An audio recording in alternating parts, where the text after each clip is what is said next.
In 2018 and 2017, I was working for a clinic that started, and still is a nonprofit, but started as a clinic for people with HIV/AIDS.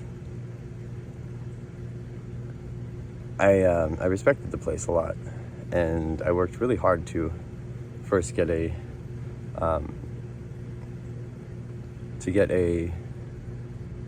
position there, and I volunteered a lot of my time for over a year,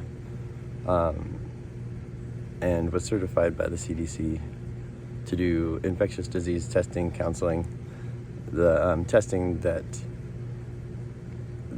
I was allowed to do was hepatitis C and HIV rapid testing. And of course, I encouraged people to get tested. I was probably one of the most outspoken people at the time in Reno, Nevada, about getting tested and taking care of yourself and reducing stigma in yourself. Most of what I spoke about had to do with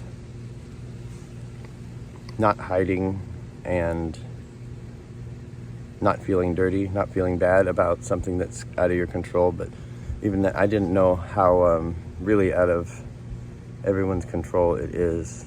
Well, it's in a few people's control, unfortunately. People who don't have our best interest in mind. But once I realized, after working at that clinic for a while, and most of my job there being handing needles to drug addicts instead of testing, I started asking questions, and when the questions either weren't answered or were given answers that may as well have been not answered, I got confused, and so I started, asking questions on social media, and sharing information about the past, and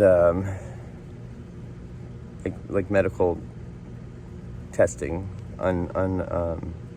illegal and unethical medical testing that was done on humans. I started researching that and sharing those things. I also received care at the clinic that I worked at, and more than once, my medications weren't ready or weren't going to be filled, or I had to pay for them, and they were very expensive medications ultimately for something I didn't have. But I was convinced that I needed to take these medicines every single day, or I was going to die, because that's what they convinced everybody. So when I couldn't get my medications, and I would tell my doctors, and they wouldn't do anything about it, I started getting confused, because, one, I gave so much of my time to this place, and two, that's the person that's supposed to provide me care for me. I thought that's what they were paid to do, and it turns out they're paid, but not for that. So I go to see my doctor, and she's not a doctor, she's a PA. I've seen a doctor there maybe once in 5 years of going there. So I'm talking to her, and she's asking me all kinds of mental health questions and talking about new mental health diagnoses that I had no idea were in my chart, because at the time I wasn't seeing a therapist. And so they tried to make excuses about it and everything, and then at the end of my appointment, she looked at me, she said, "Nick, do you want to keep receiving care here?" I thought about it for a minute, and I answered, it just came out of my mouth, I couldn't help it. I said, "Not really, but because I do, it's the only choice that I have now." And she said, "Well, maybe stay off social media so much." And I was so many things were going through my head that I didn't know how to answer, so I couldn't say anything. I just shook my head because I was blown away. So that's part of how I started putting things together, or at least finding pieces of things that I didn't know where they went. I didn't know how these things went together, but I knew something was wrong. And I did more and more research, and it drove me kind of insane. And I was already on 6 antidepressants that they had built me up to, just one after the other, and I wanted to get off of them for years. And 12 years I was on antidepressants, and I was never depressed. Even worse, on top of that, for 5 years, I was on really severe antiretroviral therapy because I was diagnosed with HIV and AIDS undiagnostically. So I believed, I mean, every one of us had to believe what we were taught growing up. It was a monster. You don't question a monster, you hide from it. And so you can imagine I had absolutely no one to help me, no one to talk to, no one that believed any of what I was trying to say, least of whom were my doctors. I knew I was going to die from the medication after 5 years. My kidneys were failing. My liver was failing. I had learned to at least read blood tests by then, and I knew what the decline in the numbers were showing. And I knew I was going to die. And I knew it wasn't from something that they called HIV, AIDS, or anything like that. I knew it wasn't from that. Because my so-called viral load, it was lower than it had ever been. My CD4 count was higher than it had ever been. Although, historically, and this is another story, like, those numbers have nothing to do with anything. It's not a virus, not anything. They're not proven to have a part of anything. They may have a correlation, but they don't show causation and never have. So I knew I was going to die. I decided I was going to stop taking these medications. Of course, I was still scared. I still had fear, but I had less fear because I did more research, and I kept doing more research. My biggest fear was that no one cared. And so I started thinking, what's the point of even doing this? What's the point of staying alive if no one believes me? But for some reason, at that point, I decided that I wanted to live. Hi, doggies. And, or at least I didn't want other people to die from these same, from the same thing I was going through. I didn't want other people to die. That's what kept me going, really. So I stopped taking the medications. I stopped the antidepressants first. I tried to do it one at a time, but after the first one, I had a stroke. And when I went to the hospital for that, they said, nothing's wrong with you. I couldn't speak for a couple days, and then I couldn't hear for the next day. I couldn't see for a whole day, and then I stuttered for 2 weeks. And everyone just treated me like I was nuts because, it seemed like I was going down that path. So that was okay. By then I was lonely enough. I was like, I don't need anyone to believe me, I guess. But then I just got off all the rest of the antidepressants. And then I quit all of the antiretrovirals. And I didn't get sick. I didn't get sick at all. I haven't been sick at all in 4 years since I quit.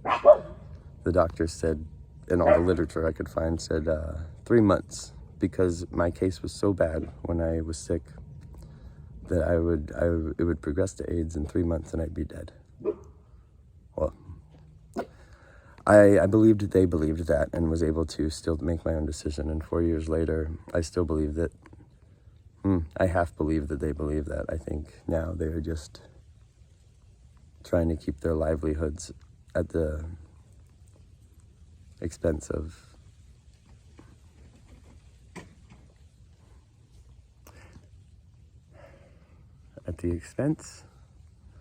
disposable people, expendable people. And that's, anyone that fits into what they call a risk group. Anyone who's expected and destined to be diagnosed with something like this. I said in one of my one time when I spoke in front of people for an event for HIV. It was a memorial. It happens every year. I said it was never an inevitability, and it isn't an inevitability that gay people will eventually be diagnosed with HIV, but boy, I didn't know that it was. It is inevitable for as long as people don't understand or are too afraid to understand the truth, and people want to be led and don't want to take care of themselves. And that's fine. Everyone gets to do their own thing, but going through all that, I realized something else was going to happen soon, because I noticed there wasn't a lot of talk about HIV/AIDS. There was nothing scaring people anymore, and this was back in 2018. And in 2019, I started thinking, well, shoot, something's got to start scaring us again, or else they're going to stop making money. And I thought, well, what's the scariest thing that they could say, that they could communicate is happening, whether true or not? And of course, like, the first thing that came to mind was like Ebola. They were going to say there was a big Ebola outbreak. So I said, that's what I thought would happen. And of course, you know, they would have a vaccine ready before they communicated it, but they would make people wait. You create the problem, and then you fix it. If you are in the position of the people who are leading all of this, they've created problems to fix them for a long time. They create the problem. They wait for people to scream and yell about it and say, we need this, we need that.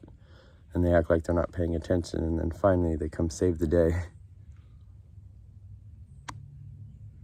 If you don't believe me, you can look at some of the things that people invest in. There, look up. I'll come back to that. But that's how I learned. I learned that people will invest in a chemical that is used maybe as an in making adhesives, and they'll show pros and cons to that chemical. This is a market report that they make, and how much they expect the sales to grow within the next however long. And so you look at the chemical, you look at the pros and cons, and under the cons you see that has been recognized to cause a certain kind of cancer in people. So, okay, you have that information. You look down the list and you find the pharmaceutical section, and you see a medication that ends in MAB, which is like monoclonal antibody. So I click on it, and I'm looking at the pros and cons, and I'm looking at what the chemical is used for. It's used in a medication, of course, that treats the cancer that adhesive chemical causes. So here you have market reports that people can purchase and decide what to invest their money in. So you can invest in that chemical being used, and at the same time go right in and invest in the cancer it causes, because you already have the information of how bad it is and how many people are going to need that treatment. It's a smart move, I guess, if you're sick. But yeah, so I saw all of this happening, and I tried to communicate it the best I could. I couldn't explain it back then. But then as time went on, then COVID came around, and I was like, I knew it, but this isn't it. I was like, this is part of it, but this isn't the big scare. They tried to make it the big scare, but it didn't quite work. They had a plan B. And then as time went on, I was watching the way that our leaders talked, especially Biden, and the things that he repeated in the beginning, and I was trying to figure out what was going to happen next. And it was so easy to figure out because of the things I had researched already in the kind of tabletop exercises and simulations that were done by Johns Hopkins, and I watched all of them. And for some reason, something kind of tipped me that the three big ones that are on there, the Event 201, Clade X, and then Dark Winter was one that wasn't actually recorded, but those are the ones that I had watched, and I realized that somehow what was happening in real life was working backwards to how they laid out those simulations, to the times that they had those simulations. So the first one was coronavirus. The second one was a weird virus, which, I mean, kind of is like, I don't know what that relates to. The first and second, the second and third were the virus ones. Like one was bioterrorism. That was Clade X. The Event 201 was about a coronavirus that started in pigs in, I think, South America or something. But then the oldest one was Dark Winter. And that was a simulation of a smallpox outbreak. So I thought, I talked to my mom because I didn't know, like, if they inoculated or vaccinated people for smallpox when she, in her lifetime, and she said, yeah, they were, or I think she said they were. Anyway, we came to understand that they no longer have been vaccinating people for smallpox, or at least I couldn't find the information, but, so I thought, okay, well, that works, that's it, that's what's coming. Like, it's going to be some type of pox, like a major chicken pox, or maybe even smallpox. I mean, why not? And then what comes is monkeypox. And who'd they try to pin that on? Men who have sex with men. And from the beginning of all of this, I thought, even before coronavirus, I was like, they have to invent a new AIDS. That's what they're going to do. So I thought it would be Ebola. But it's literally like, it's just a really good game plan for them. Like the AIDS game plan. And they're pushing it over and over again with different things and changing it little by little, but fast tracking it every time.